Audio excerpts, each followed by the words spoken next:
Hey chess folks, you're here with Chess Craze and I will help you improve at your understanding and game of chess. So today in this video, we'll talk about a trap that mainly focuses for all the beginners out there. I would also like to tell that this trap can only be executed by all the scholars because it is named as the scholar's mate or the four-move checkmate. Yes, you heard it right, the four-move checkmate. So today we are going to focus around this four-move checkmate. So to execute the scholar's mate, you should be with the white pieces. And also, you should know the concept of weak squares. So at the start of the game, the weak square for black is the f7 square and for white is the f2 square. Why am I telling this as a weak square? Because the f7 square is guarded only by the king and so is the f2 square.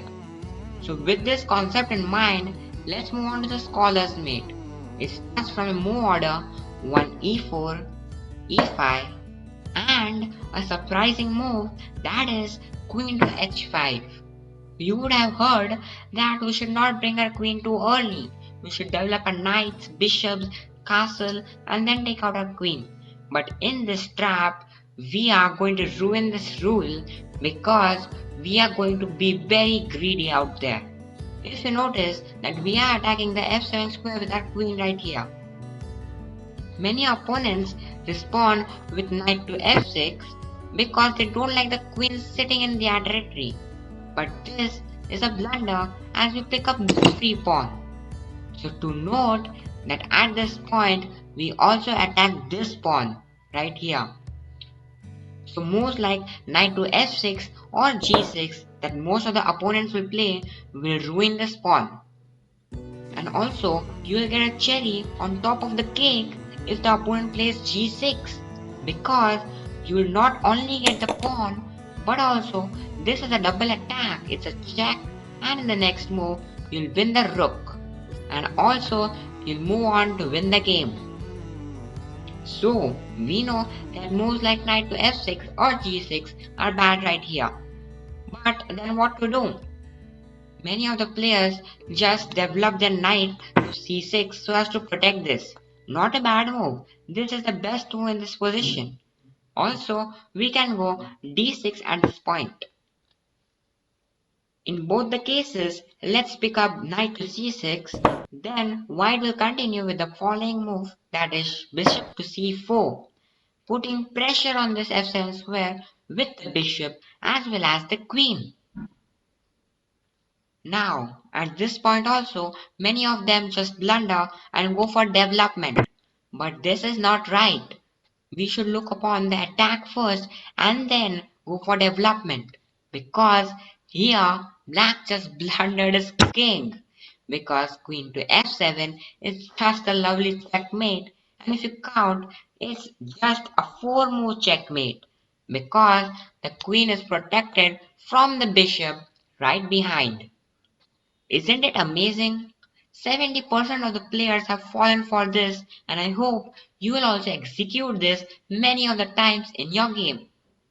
Also, taking into consideration, if black plays g6, that is the strongest move right here, then I believe white has to retreat the plan of the scholar's mate. But it's not a bad idea because this is slightly equalish. And also, we have a second chance that is only successful in a handful of games because the greedy option here is queen to f3, putting on the scholar's mate right behind from here. But here, many of the players just develop their knight and it's blocked and you can do nothing. But from here, you can just continue with your development. Let's say knight to e2, you can castle, bring out your knights, push d3, and then bring out your bishop and put pressure on black. And it's not a losing game at all. So I hope that you understand something from this move continuation, seeing that scholars made where many of them blunder and just lose the game.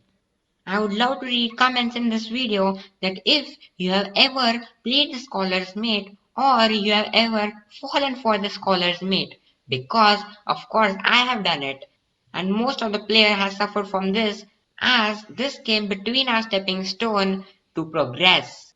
So feel free to comment down in this video, and also if you have enjoyed this video learning something new, then like this video and share it to your friends, because there are more such amazing traps coming up on my channel. Moreover, to stick around my channel, click the subscribe button, not for gaining subscribers, but it motivates me a lot. So don't forget to hit the subscribe button. Till then, stay safe and keep learning chess. Bye bye.